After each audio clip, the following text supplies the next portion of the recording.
What's up, everybody? You are tuning in to the Budgets and Brews morning coffee break, where we chat, discuss, and ramble about this week's financial topics. My name is Tony. You'll be joined by my co-host Rich momentarily. And if you like this video, please give it a thumbs up, a like, and subscribe. It really helps out our channel. Thank you.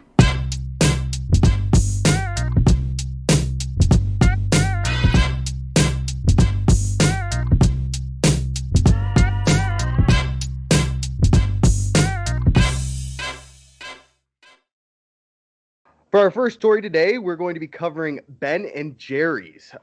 They unveiled a new Colin Kaepernick-inspired ice cream flavor, changing the world. But like world is like swirled. WH. Yeah, WHIRLD. It's a vegan ice cream, so it's probably not made with any milk. But it has caramel, fudge chips, graham crackers, and chocolate cookies. What do you think, Rich? Yay or nay? I am gonna go. I chuckled. You're like, it's probably not made with any milk. I hope so. Well, it's vegan, I hope right?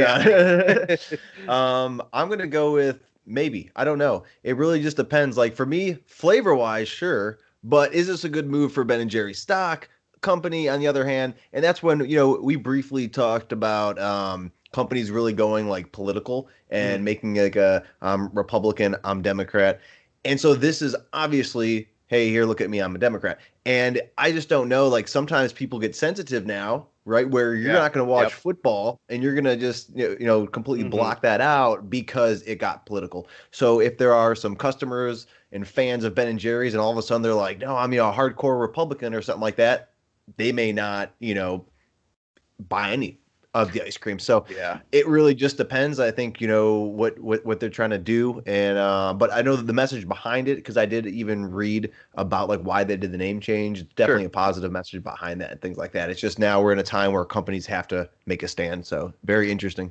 Yeah, so if you're curious about that, any of our listeners, do a little research, figure out why they decided to come out with this ice cream flavor. Apparently, there's a story behind it. But Unilever is the company behind Ben & Jerry's. And since they released this, their stock went up 1.8% this week. It's currently sitting at $58.99 with a 50% buy rating. Not great, not anything amazing, but, just a little bit of news there. Yeah.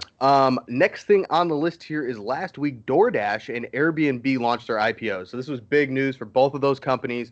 The first day of trading, DoorDash shares shot up 86%, while Airbnb shares jumped 112%. So, yeah, definitely some big shooting up there. Since Airbnb, when they first were about to launch their IPO, they sold 51,551,723 Class A shares at $68 a piece. So before they even launched their IPO, which I can't remember what they went public at, they were selling 51 million shares at $68 a piece, and then once it went public, once people like me and you could actually buy this stock, it was way up in the hundreds of dollars, I think.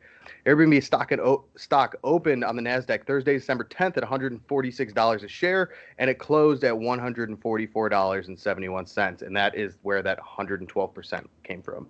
Yeah. So what do you think, Rich? You gonna invest in either of those? We talked about this too. I think right now with the pandemic, I think that DoorDash is the way to go if you're a single stock investor and it's like, hey, it's this or that.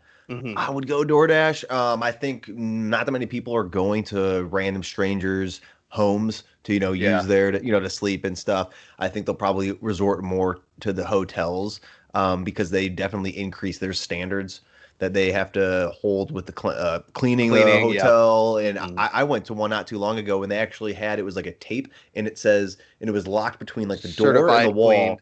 Yep. And that way, like when you opened it, like, it cracked and it's like, okay, fresh new place. So I think it's going to be DoorDash for now. Yeah. I think you give it a year or so when things aren't coming back, maybe then. But also, like with both of these stocks sort of shooting up, I probably want to wait a little bit until maybe they come down. I know you're not supposed to time the market and timing these as well, but I just feel like for me, it would be very tough for me to just throw big chunks of money at these stocks when they're now at their peak. I agree 100%. I agree with you that Airbnb right now is probably not doing as good as it can be, especially because the pandemic. They're probably hit a lot harder than DoorDash was, where DoorDash probably had a bit of a sales boost because of the pandemic. So I also know DoorDash is trying to fight for their workers to be considered essential workers and be able to get that COVID-19 vaccine to their employees. So they've been working on that as well. But let's move forward past that. Yeah. We have some news on Lowe's. So Lowe's anticipates a home improvement trend will extend into next year. So they have had a great year with COVID hitting. A lot of people stuck at home. A lot of people doing home improvement. Their stock went up 5.31% this week. So about a little over 5% this week. It's currently trading at $157.99 a share with a 77% buy rating. They're up a total of 34.27% this year. So the stock's doing really good. You buying, Rich? I think, it's similar to the DoorDash Airbnb thing. I think I would probably hold off on this because it's like they're doing so well. Like, sure, they could just keep on growing and growing. But I think as some of these, we ease up on some of the restrictions and people start getting out, I think it's going to go down. Yeah. And, the vaccine, it was just launched last week for the first person over in England. And so I think we're going to see US start approving some things. It's getting out there. Yep. And maybe it's going to take a year to even it's never come back to normal, but a year to start being able to ease these restrictions. So I think I'm holding off and I'm going to wait on the purchase. I think it did great. I don't think it's going to go even more. Well, we all know you're like an index type guy, anyways, right? Yeah. So it's very tough for me to really put in to a stock. It's really hard to beat that strategy, though. Invest in index, long term growth, steady. It's you set it and forget it. You can't lose, right? Yeah. Next on the list is Walmart. So Walmart said on Thursday it's preparing to administer COVID-19 vaccines in the United States once they're approved. So as you mentioned, they're kind of working on that now, being approved. The retailer said it's preparing over 5,000 Walmarts and Sam's Club's pharmacies with freezers and dry ice to handle the vaccine storage requirements. It's also working with the states to support vaccination in long-term care facilities if needed. You may think this is a positive note, but despite this news, Walmart shares fell almost 1% last week. But they're holding steady at $147 a share and 10 cents a share. And they have a 76% buy rating. So looking good for Walmart. What do you think? Good move by Walmart to consider, administering the vaccines and stuff in their pharmacies? Absolutely. Because you think about it. You go in there, what are you going to do? Yeah, you're going to get your vaccine, but you're going to shop around. You're already in the store. Do I need those eggs? Do I need that milk? And so it wants to get you, yes, to get the vaccine, yes, to be a good steward of the United States, to help, out push this to the, different patrons and the citizens. But we also want you in our store and shopping and buying other stuff. They're going to chunk of that vaccine market, and not to mention these Walgreens and Walmarts, these pharmacies that are kind of popped up. It's very accessible for everyone. Maybe you don't have health insurance, maybe you have to go into one of those places where you can stop and receive care. Very convenient. So I think that's a good move by them. Next, we got a lot of news on Uber. So Uber Technologies said on Thursday they sent letters to governors to all the United States, to all the U.S. states, asking for its ride-hailing and food delivery drivers to get early access to COVID-19 vaccines and essential workers. So they're fighting to get vaccines for their workers as well. UBS, Uber Connect. Uber adds 2.4K U.S. locations to Uber Connect. Uber Connect is the package delivery service that no one's ever heard of. It's very small. I don't think I've ever heard about that. They're trying to expand out a package delivery system. They, in some other news, Uber Technology sold its self-driving car unit to Silicon Valley competitor Aurora Innovation. Uber said ATG, which is the automated technology drive, I don't know, whatever it is. they combined with ATG combined with other technology programs incurred a $104 million loss the third quarter. They only made $25 million in revenue and they took $104 million loss. So ATG will be sold to Aurora Innovation for a $400 million investment in the company. So Uber's not getting cash from this. They're saying, hey, you can have our automated rideshare development part of our company, and we want a $400 million investment in your company. So they're still kind of holding a stake in that, but they're giving it out to someone else to kind of manage and move forward with. One of the coolest Uber news is I really, it excites me with the what was it, the Uber Connect? Yeah, Uber Connect. Uber Connect. That is because if you think about it, like Amazon. Right now, Amazon is so Oh, crazy they're with killing delivering it. packages. If Yeah. you look at UPS, I got a buddy who did like some of the seasonal stuff. Like it is crazy how much they're delivering all these packages, especially now in the pandemic. This world is all Mm-hmm. going to I'm going to order Digital my stuff online. online. Yep. So imagine the Uber, your gig driver, or you think of DoorDash, right? You're picking up orders, but all of a sudden now it's like boom, package pickup delivery. Mm-hmm. That's going to be intense. Like there's going to be so many people going out there. Now the caveat though Yeah. is most people don't deliver packages in the same city. So it's like how are you going to make that happen with a gig person picking that up and traveling across state borders? Yeah, but That's I going to think be those are some long drives. Uber's a little bit hungry for that package delivery market. You know what I mean? They want to get their Locally, they want to get their yeah. hands dirty in there, all If that they can stuff. find a way, or sort of, I think like Amazon does it, like they'll ship it to that state. Like if Yeah, someone's going to, California to Ohio, and then it hits Ohio, then the Amazon deliveries in the area, like the delivery they'll do drivers, the like local they'll delivery. grab that and do local. So if Uber could Well, somehow capitalize on that, where it's something where I don't know how the shipping works out, but you just got your app, boom, buzz, you grab that thing, you drop it off. That might be an interesting gig yeah, setup for right there sure. for And extra money. I'm no professional shipping manager or anything like Mhm. that, but Logistics, yeah. logistics. What I learned is, though, what I've heard and read is that, shipping cross country is not expensive, right? You load it up in a truck, they go to these facilities, they unload it, you take it to your warehouses, wherever you want to store it. It's the most expensive part of online shipping is getting it from the fulfillment centers to the customer's door. So it's that last like 25 miles is the most expensive part. So a lot of different companies are trying to find ways, whether it be using like drone services, pickup centers, obviously delivery places to kind of capitalize and cut costs and do stuff like that. But Uber stock has actually fallen 3.54% this week. It's currently sitting at $52.65 a share. But overall, Uber has had a great year. They are up 86.11% this year and have an 80% buy rating. So a lot of analysts are saying like go all in on Uber, Yeah. 80%, looking pretty good. The next one we have here is really interesting. So this is some news on Apple.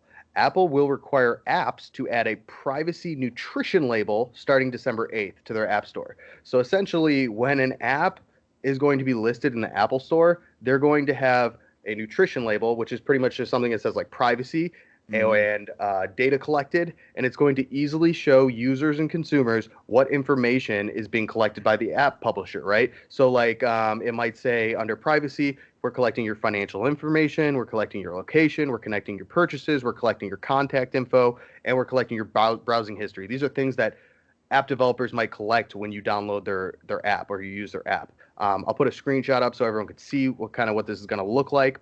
Apple stock underperformed Friday compared to its competitors. The stock is almost has almost broke even this week. It's down 0.08%, so very little decline, and it's Mhm. currently priced at $122.28 a share with a 50% buy rating. So I think analysts are kind of like maybe it seems a little overvalued right now. I'm not really sure how the stock's been doing, but we'll touch back on them maybe next week or something. Yeah.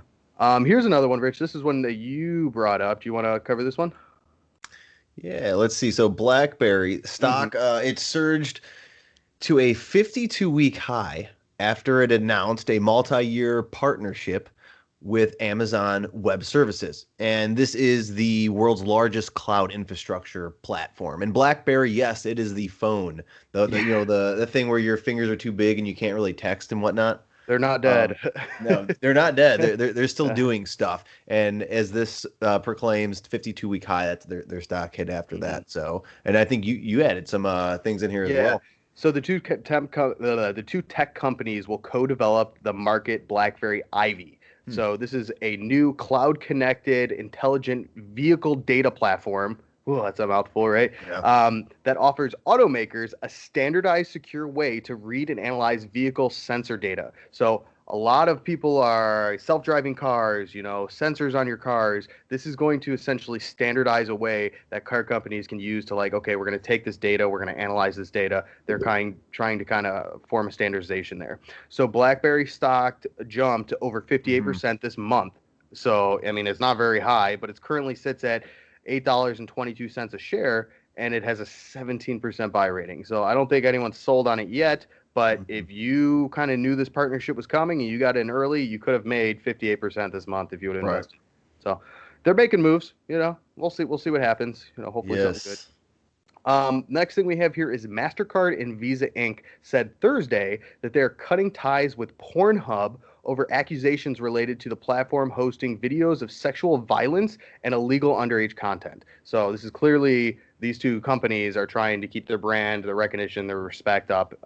They're like, hey, we're not gonna mess around with Pornhub. They clearly have some issues that they need to work through. So MasterCard Inc. said Tuesday that its board of directors has, this is another news, not related, but MasterCard said on Tuesday that its board of directors has declared a quarterly dividend of 44 cents a share. That's a 10% increase. So might be a good time to go into MasterCard. They actually are down 4.82% this week with a price of $326.52 and a buy rating of 81. So for me personally, I think that's good. What's interesting is MasterCard and Visa, like you would think those credit card companies, if you're looking at, we talked about index funds and you buy an index. So if I wanted to buy consumer goods or if I wanted to buy commodities or if I wanted to buy healthcare, like you buy that as a group. Yeah. Where would you think MasterCard and Visa lie? My guess is the index you would be thinking is going to be financial services. Like you would be lumping that under banks and things like that. Or Unfortunately, it's not. And it's weird. It's technology. So with all their different like moves and different things that they're doing, it's all technology sort of systems that's running. They actually don't deal with like almost like real counting money in finances like that. It's all online. The transactions and stuff.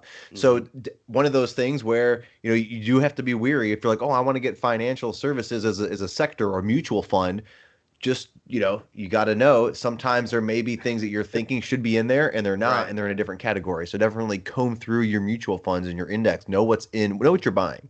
Yeah, definitely. And I think you're planning on doing an episode about that kind of stuff, or we have some articles on our website that people can go check out to learn more about that. The next one on our list here is Amazon. So this is some good news. I liked hearing about this one. Amazon. Sometimes when I think of Amazon, I think of a huge giant who controls the market, has a monopoly on this delivery service, grub hungry, just greedy, but they will distribute $500 million in bonuses among its frontline workers in December. This includes $300 bonuses for full-time workers and $150 bonuses for part-time workers. So it's nice, the holiday season's coming around. They're kind of giving back a little bit to the workers, obviously, because they've had an amazing year. A channel advisor survey conducted in October found that U.S. adults who plan to make an online purchase, 53% of them will just go straight to Amazon. So in comparison, 23% start with like on a Google search, like for a product or something. But so Amazon's killing the online, product market, and they're doing great. So Amazon stock is actually down 1.4% this week with a price of $3,110.67. However, for fractional shares. Yeah, thank God for fractional buying. So, however, Amazon's been killing it this year. They are up 77.75% this year, and they have a buy rating of 94%, which is the highest on the list that we're covering today. So, not a bad time to get into. I think there's like 37 analyst ratings on that, so everyone's saying buy. The last one and the final one on our list here is Best Buy. The consumer electronics chain will close up its operations in Mexico as of December 31st. This is due to adverse effects of COVID-19 has had on this business. So obviously it wasn't doing good in Mexico. They're going to be closing up all of the Best Buys there. Best Buy stock has dropped 4.21% this week. It's sitting at $100.77 with a buy rating of 43%. So it's not looking too good. It's interesting because earlier, I don't know, this year at least, I don't know how, a couple months ago, we were talking about Best Buy and Best Buy was killing it. Because people were going there and they were trying to get, TVs because they were quarantined. We were at the, stay-at-home orders and stuff. So their TVs were flying off the shelves, wearables, home devices, anything, think of.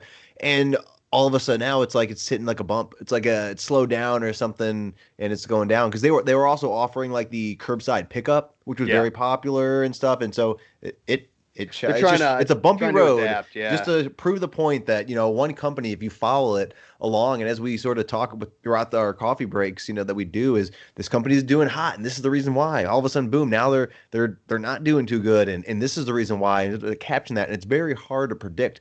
Because even with a lot of these things that we've been just talked about, how DoorDash, Airbnb, some of these stocks, like they had that huge spike, but you would have to be there before that news hits. Like you have to be that first investor to win that, because we're talking about it now. Now we're saying, would you invest now and go back in there? But you're buying it up here when it started off down there. And so it's just like, it's very hard to predict the future of any stock up there. And you got to make sure you're okay to ride those waves that happen.